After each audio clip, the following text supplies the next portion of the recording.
Ethical Perspectives on the News is produced by the Interreligious Council of Linn County, which is solely responsible for its content. The views and opinions expressed on this program do not necessarily reflect those of the staff and management of KCRG TV9. Good day and welcome to Ethical Perspectives on the News.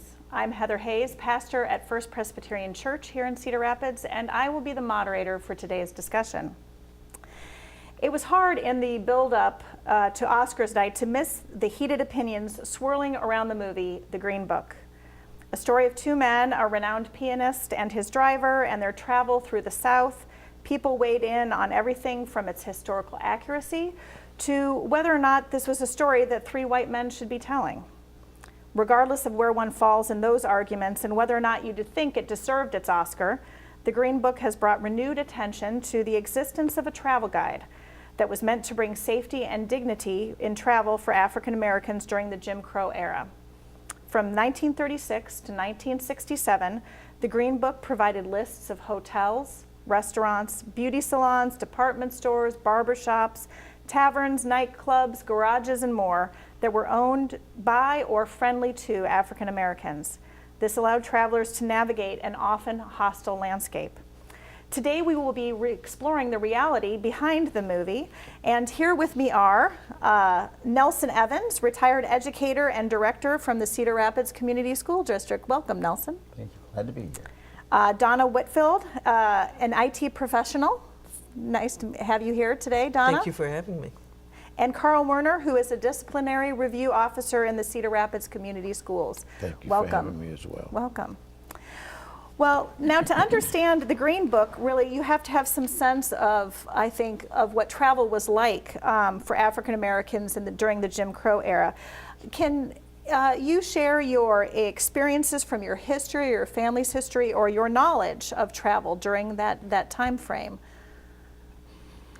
Well, I think because I may be the senior citizen sitting on the panel, maybe I'll start out. Okay. I do recall during that time, being a youngster growing up, having family in the South, in Mississippi, traveling back and forth from Chicago to Mississippi. And it is very true that you had to be aware of where you were going in various parts of the country, the South, knowing as to whether or not you were going to be safe or not. And I can recall my mother packing lunches, either if we were going down on the train or driving down. She would be cooking half the night, getting shoe boxes, if you will, aluminum foil, cooking chicken and baking cake and the whole 9 yards, putting in boxes and things of that nature. And we would take our food and staples with us, whatever we needed, on the train if we were going on the train, or if we were in the car, because we knew we didn't stop any place along the line, if you will, going down, because we knew it wasn't safe necessarily to do so. So yes, I can speak to there. There's some other experiences that I've had because I lived down south for a year, in August of '54 to August of '55. Okay. And went to school down there. And I consider that was the best school year of my life because I was as big as I am now. And I was able to play and hang out with the older kids, if you will. And so I traveled with the school's choir, which was outstanding because they traveled at that time. They traveled all over the South and to Chicago. And I can recall traveling on one of our trips to Memphis, where a bus broke down on the road, out in the country. And we were just having a good old time, and our director said, all right, let's knock off the noise because there's a farmhouse not so far. And, being kids, we just kept on, we don't know who's in that house, and we don't know what and so we all had to pipe down in the whole 9 yards because of fear. Right. And we were just school kids, but it was that kind of tension, you might say, that existed or came along during that time. Yeah, yeah.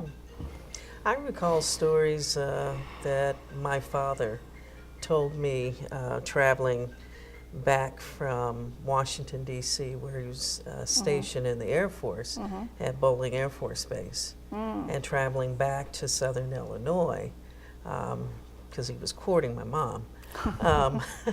So he said travel during that time was kind of touchy.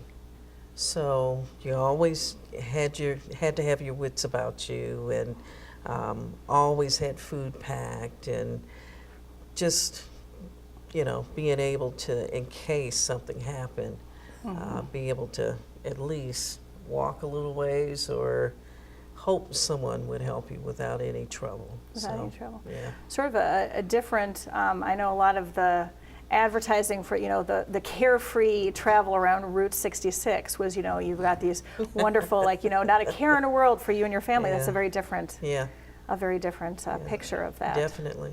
Yeah. Most of the travel during that time period for myself was on the train, because I was raised in a single parent home.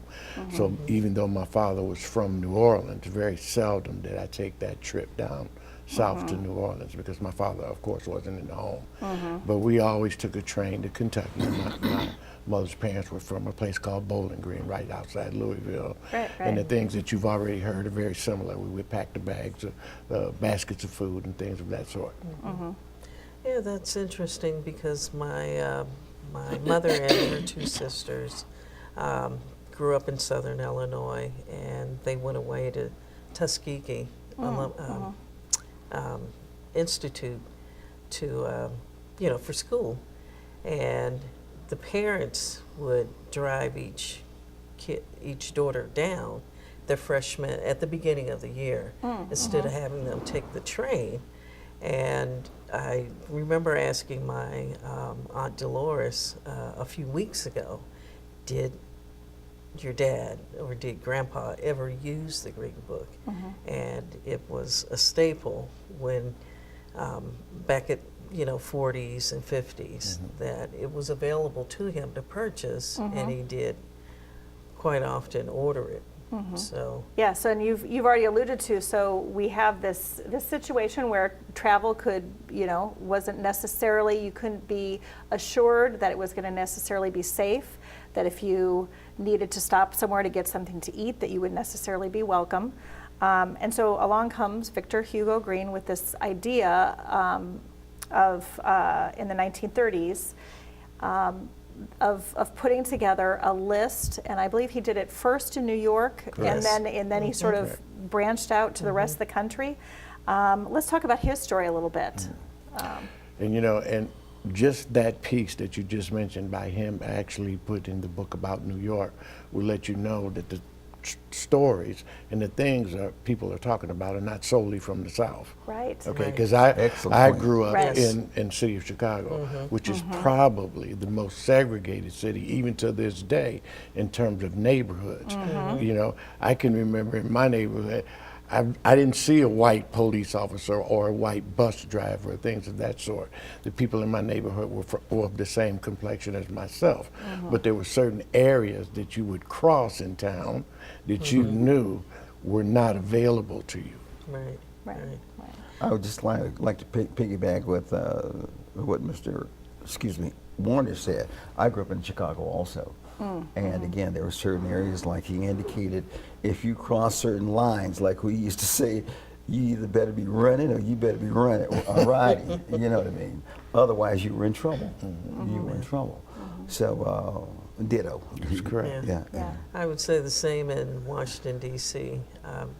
You know, there were certain sections of town, looking at the Green Book from 1959, and just reading where the restaurants, garages, hotels, boarding rooms, etc., were all on the northwest side of town.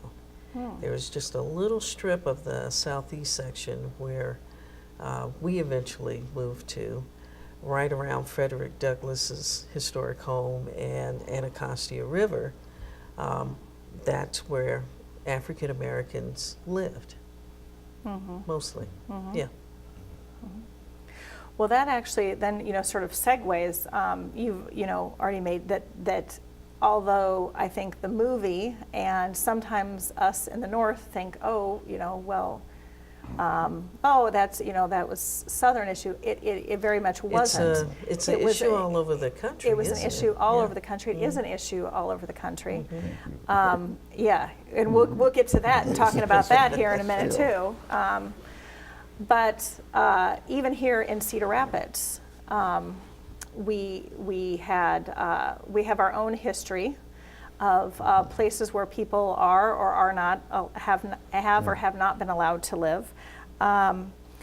Let's talk a little bit about sort of the toolkit of racism that is sometimes used to, even as the Jim Crow laws were undone, that were still ways in which people created de facto segregation, de facto ways of limiting the ability for African Americans to move freely from one end of Chicago to another, from one end of Washington, D.C. to another, from one neighborhood in Cedar Rapids to another. Can you speak to that a little bit at all? I would say the first and foremost thing that puts you in that situation is poverty. Yeah. Definitely. Those are my thoughts, but there are other contributing factors as well. Well, I think I could speak to that directly here again. Like I said before, being probably the oldest person on this panel, I was hired by the Cedar Rapids Community School District in 1964 as the first African American that was hired by the Cedar Rapids Community School District as a certified employee. And I can recall moving my family here. And the reason why I was hired, if you will, would be because of the efforts of Percy Harris, Lord Jesus, it's escaping me, Viola Gibson.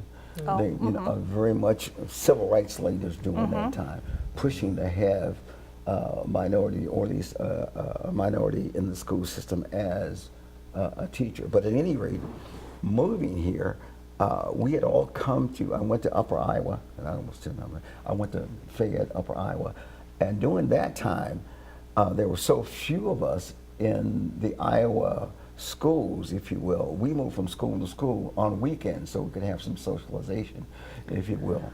Upper Iowa would sometimes come down to Iowa. Iowa, very seldom did Iowa players come to see us, but we go to Simpson or the BV or that kind of thing. But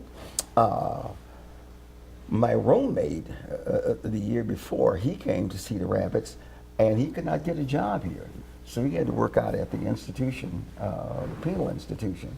Well, the year I came to Cedar Rapids, there were 5 of us that came, and mine was put in our application. My application was the only application that was responded to. And I often say that Cedar Rapids missed out on a lot because they've all gone on to make their marks, if you will. But moving here, I could not find a place to live. A family by the name of the Smiths, and I think everybody knows the Smiths. They're long time Cedar Rapidians, African American, that helped to, establish the bedrock, if you will, of the black community. They offered me, I had to live with Wardell for about three months before I could find a place to stay.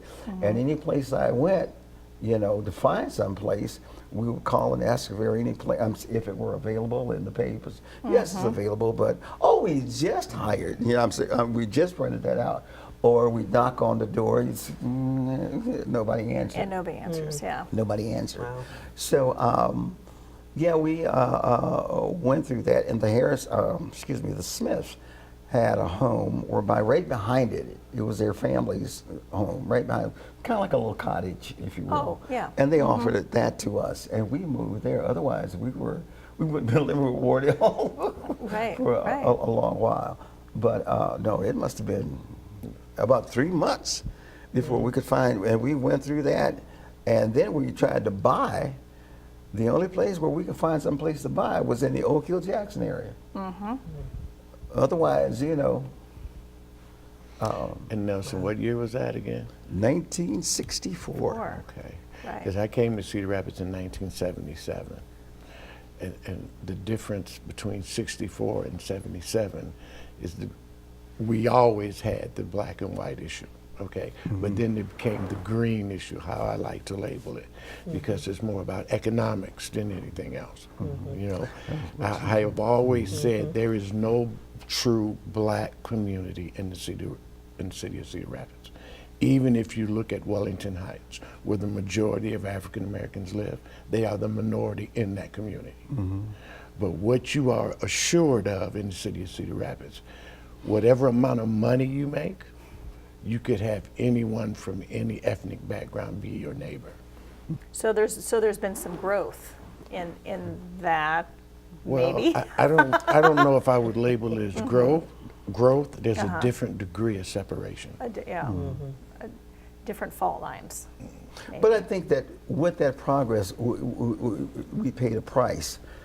Because because when I came here, there was the Oak Hill Jackson community, and that was primarily or basically where the African American community, and that community was so tightly knitted, you might say, that if you touch one fiber of that quilt, you know, was the whole thing would quiver. But with urban renewal, when that came along, that broke up that community.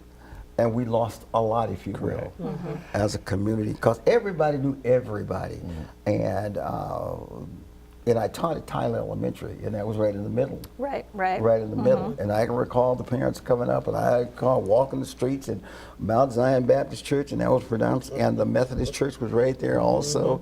And I'm trying to Bassett's, they were there, and you know, all that. I mean, it was that kind of community, but with urban renewal came in, all of that was wiped out. The community was dispersed, if you will. So you would say that there were some things that the African American community lost Absolutely. in segregation. Absolutely. Absolutely. That's an interesting way of looking at what oftentimes is termed solely in a bad light, but there is a sense of community. But you know, the old African American saying, it takes a village to raise a child. I can recall Miss Sally down on this block. Oh, You'd yeah. be over another block. She could tell you, boy, you know. And you knew because before you got home, your parents were going to know. Yeah. Right. I remember that oh so well. Yeah. Okay. Well, I believe that you have had some connection with the Green Book and Cedar Rapids listings. Do you want to speak to that at all, or? I went out on Amazon.com and found 2 facsimile copies of the 48 or 49 and the 1959 Green Book, and I was excited to just open them both and kind of see the differences between Cedar Rapids. I looked at Waterloo, of course, Washington, D.C., and noted that, of course, in the 59 edition, there were a lot more garages, restaurants, hotels, and boarding rooms, and that type of thing that were listed, and I thought that was great. But, the one thing that really stood out to me was the Butterfly Cafe. And I say that only because when I first moved to Cedar Rapids in '91, the first restaurant I went to was the Butterfly Cafe. And they had great wild rice chicken soup. So I'm sorry. Is that one that was on First Avenue? Right. Well, I think it started on 2nd or 3rd Avenue, Oh, okay. and then eventually it moved, and now it's out of business. And now Yeah, so that was how I made the connection with Cedar Rapids and wanting to know a little more. But, you know, looking into this on my own, I discovered that there was Cecil and Evelyn Reed, who were community members in Cedar Rapids, and back in the 50s, early 50s, tried to do some travel, gone to Denver, and had run into, much the same problems that we've talked about already, about not being able to find a place to stay overnight, a hotel that would welcome. And so they came back to Cedar Rapids and decided to take one of their shops, their storage shops, and 15 acres of land out on Mount Vernon Road, and created the Sepia Motel, which they ran for a number of years and created a community park there. But that was owned, run, and completely welcoming to any African American travelers or travelers of all shapes, sizes, and races, really. So, and ran that for a number of years, and then became very involved in community leaders also in that time. Were you familiar with? Were either any of you familiar with the story of the Reeds at all? Well, I know you were very connected with the Cedar Rapids community. I remember the Reed family, and I remember Mr. Reed, a very involved family, if you will, in terms of equal rights, upward mobility, if you will, for the African American community. The family was always, they were always a name that was with Percy Harris, Viola Gibson. You knew those were the stalwart, community leaders when it came to our rights, our place in the community. He was. Now, would that be Dickie's father? Yes. Cecil? Yeah, he's a minister here in town. Yes. Oh, he is. Right. He is. Okay. Which church is he? I believe it's in the Oak Hill community. The church. Well, in the 1948 edition, Green wrote in the introduction to his book, "There will be a day sometime in the near future when this guide will not have to be published. That is, when we as a race will have equal opportunities and privileges in the United States. It will be a great day for us to suspend this publication, for then we can go wherever we please and without embarrassment." Green himself would die in 1960, 4 years before the 1964 Civil Rights Act, but in 1967, the Green Book indeed did cease publication. So here's the loaded question. To what end do you feel that we have realized Green's hope? And companion piece, where do we still have work to do in our community and or in the larger nation? Does anyone want to opine upon that? That is a loaded question because I don't know if it should be out of publication. Right. Okay. From an economic standpoint, it's probably more feasible for the book to no longer exist because it seems like everyone is willing to have some sort of financial gain from everyone else. Okay. Right. But when in matters of respect and treating everyone equally, we still have quite a ways to go if we're honest with each other. If you look at it from a community perspective, the Green Book actually banded folks together, or banded the African American community together in different areas of the country, and hopefully made an economic impact as well. From hotelers to boarders to restaurant owners, salon folks. Yeah, they were saying there was one documentary that looked at sort of the rise of women's entrepreneurship. A lot of those places were opened and run by African American women as a way to get some economic gain and provide hospitality. Anything you'd like to add, Nelson? I'm going to leave it alone. You're going to leave it alone? You're going to leave it alone? I'm going to leave it alone because I want to take it on a national scale, so I'll leave it alone. You said you want to talk about it at the national scale? No. That would be somewhat where I would go, because when you look at this country on a national scale, that same kind of if you say, if you would, mentality in terms of how we perceive the least of these, or the least of us, being open and willing to receive them, whether or not, you know, we're traveling or they're here to stay, in terms of making refuge for them, availability. We still have a long ways to go. We do. Just look at our southern border, and that's, I'll leave it alone with that. Well, and then, you know, you look at the Green Book as the issue of the, you know, the safety to travel through across implied community boundaries. And how many times have we seen again and again in some of the violence that has happened on streets, and even, you know, even at the hands of police, that it's not necessarily, you know, it's not, there's not a free range of motion and respect and dignity for African Americans or for other immigrant populations now. You know, we keep rewinding, rewinding and replaying.